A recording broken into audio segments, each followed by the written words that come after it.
Hello friends, आज आपके लिए इंटीग्रेशन का एक क्वेश्चन आया है जो कि काफी इंपॉर्टेंट होगा एग्जाम के व्यू से। मतलब कि इस टाइप के क्वेश्चंस बन सकते हैं, ठीक है। तो देखते हैं इस क्वेश्चन को कैसे सॉल्व करेंगे।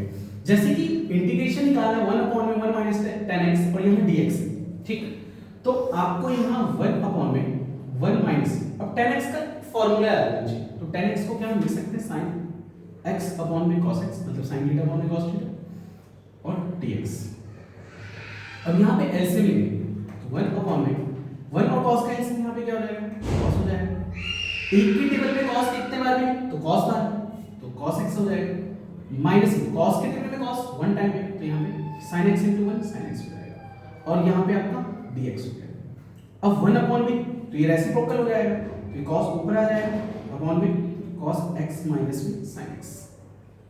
अब इसका हमें इंटीग्रेशन, अभी तक कोई इंटीग्रेशन का फॉर्मूला, अब इंटीग्रेशन का फॉर्मूला भी तो होना चाहिए जो लगाने के लिए, ठीक है। बहुत सारे मेथड होता है, आपने सब्स्टिट्यूशन मेथड पढ़ा होगा, फिर उसके बाद आपने पार्शियल फ्रैक्शन भी पढ़ा होगा। तो मतलब कौन सा, मतलब क्या लगेगा इसमें, मतलब चीजें तो होना चाहिए ना कि भाई कुछ लगाने लायक तो होना चाहिए। कोई डायरेक्ट चलो फॉर्मूला कुछ बन रहा हो तो नहीं। तो इसमें ना आपको क्या करना है कि 2 से यहाँ पे मल्टीप्लाई करना और यहाँ 2 से डिवाइड, ताकि ये फैक्ट खत्म हो जाए। तो इसका बेनिफिट होगा, अभी तो आपको लग रहा होगा कि डायरेक्टली रट लिया और यहाँ पे लिख दिया है, लेकिन ये चीज आपको प्रैक्टिस से आएगी। जितना आप क्वेश्चंस करेंगे ना तभी ये चीजें क्लियर होगी, ठीक है। तो यहाँ पे 1/2 हो गया। अब ये 2 cos x है तो मैं इसको cos x plus cos x लिखूंगा, ठीक है। लेकिन फायदा क्या है, तो अब मैं यहाँ पे ना एक प्लस साइन x भी लिख देता हूँ। 2 cos x को तो मैं cos plus cos लिख सकता हूँ, cos x plus cos x 2 cos x, but मैंने एक प्लस साइन x किया और इसी को इफेक्ट खत्म करने के लिए माइनस साइन x, ताकि इफेक्ट ना हो। और ये आपका डायरेक्टली cos x माइनस में sin x हो गया और यहाँ आपका dx।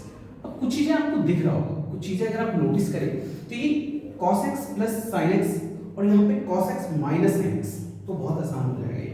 तो 1/2 ये आपका cos x plus sin x हो जाएगा, ठीक है। इस cos को या इस दोनों को एक साथ लिख दो और प्लस में और ये वाला cos और ये माइनस x अपॉन में cos x minus sin x और ये हो गया dx। अब ना हम सेपरेट कर देते हैं, ये cos x plus sin x इसके लिए भी है और ये cos x minus sin x के लिए भी cos x minus sin x। तो अब हम इसको सेपरेट करते हैं,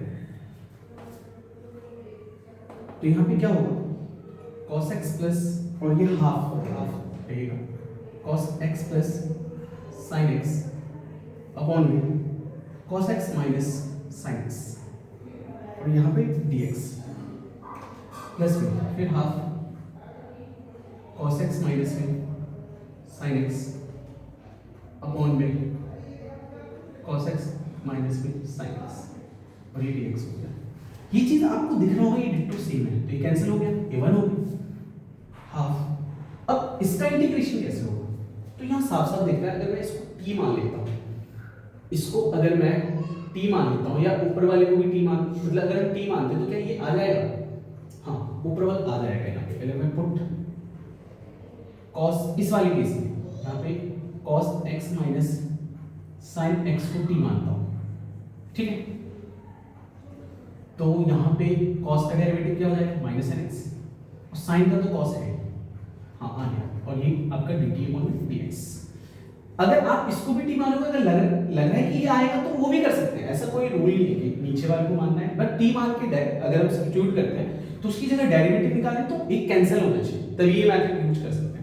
अब यहाँ माइनस कॉमन लेंगे तो यहाँ पे क्या हो जाएगा, sin x plus cos x और ये हो गया आपका dt अपॉन में dx और dx इक्वल टू यहाँ पे कितना हो जाएगा, माइनस का dt अपॉन में sin x plus cos x। तो मैंने साइन माइनस जो है ऊपर चले गया, अब इसमें पुट कर देता हूँ half cos x plus sin x, नीचे वाले को तो हमने t माना है और dx की जगह माइनस dt अपॉन में sin x plus cos x।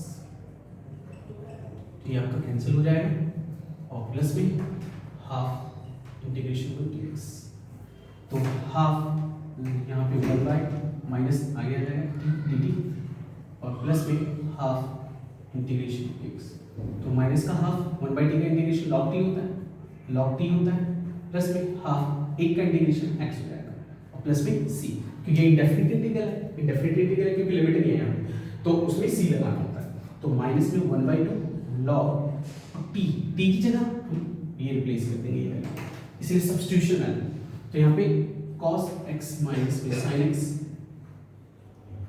Plus में हाफ या x/2 लिख देंगे प्लस में c। तो उम्मीद है काफी अच्छे से समझ में आया होगा। अगर आपको अच्छे से समझ में आ गया तो सेम ये वाला जो क्वेश्चन है ना 1/1 प्लस cot x का इंटीग्रेशन सेम इसी टाइप से है। तो आप इसको जरूर ट्राई करिएगा, इसका आंसर कमेंट सेक्शन में जरूर लिखिएगा। अगर अच्छा लगे वीडियो तो चैनल को जरूर सब्सक्राइब करिए और लाइक भी करिए और कमेंट भी